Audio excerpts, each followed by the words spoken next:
Hello everyone, I'm Dr. Ashwani. So today we are doing genital rejuvenation. So we have a patient today around 26 years old. She wants to reduce her labia and do vaginal tightening. So first we'll show you around how loose her vaginal opening has become. So we can insert 2 fingers very easily, and if we want, we can go in with 3 fingers also.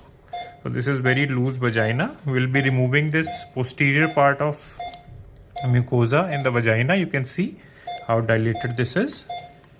So this much of mucosa of vagina will be removing. So this is the first part, the vaginal tightening part. Then she also wants hymenoplasty. She is not married yet. So these are the hymenal tags that are visible. These hymenal tags will be repaired in the center, and we reconstruct the vagina back or the hymen back. Okay, so we'll close it and leave around 1 centimeter to 2 centimeter opening, just a fingertip, little fingertip dimension we will leave for the menstrual blood to flow. Okay, and then we have these huge labia that she has on both the sides. We will be doing a labiaplasty and decreasing the size of these labia. So you can see currently they are huge in size. Okay, this is right side, this is left side. So you can see almost bat wing sort of labia she has on both the sides, right and left. So we'll be reducing the size. We'll be doing a wedge labiaplasty for her today and decreasing the size of the labias. Okay, sure. So now you can see we have made our markings. This much of vaginal mucosa will be removing, and then we suture it back to tighten the vagina. Okay, now we'll start with the procedure. First we'll do local anesthesia. So finished with the vaginal tightening. You can see we were able to insert 3 fingers before the procedure. Now we are hardly able to insert 2 fingers inside. Okay, so the introitus opening is still the same, but the entry is only for 1.5 sort of a finger now.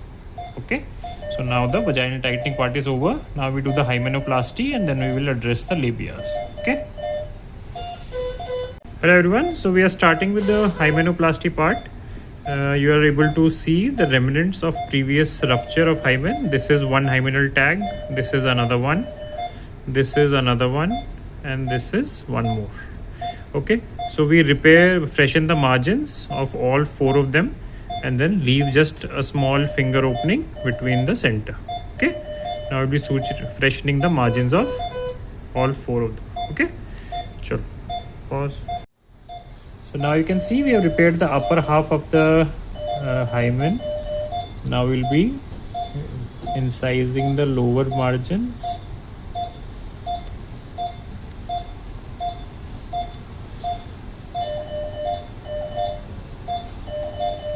Okay, this is the one side.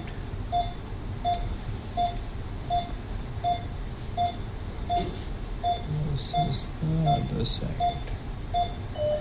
So now both margins are fresh. Now we can suture them back again. That will repair your hymen and smaller the vaginal opening. Okay, so there are 2 flaps, inner layer, outer layer, inner layer, outer layer. Okay, now we just suture them back. So now you can see we have repaired the hymen. This is the small opening that we have left for the menstrual blood flow. The upper part of the opening and the lower hymenal tags, they have been closed. A small opening is left open around tip of a small little finger for the menstrual blood. Okay, so this is the hymenoplasty. Now we'll be starting with the labiaplasty part. So now you can see we have done right side labiaplasty. This is the labia on the right now, and this is the one that we have not done yet. So you can see the drastic difference in the shape. This is the right and this is the left. Okay, now we are doing this side also. So we finish with the case. You can see the natural shape of the labia after the procedure. Hymen dikhao. This is the hymenal opening. Hardly any major opening you will be able to see. We have closed the upper end and the lower end of the introitus with hymenal tags. Okay. Now you can see the opening of the vagina, the hymenal tags have almost closed, majority of it. Okay.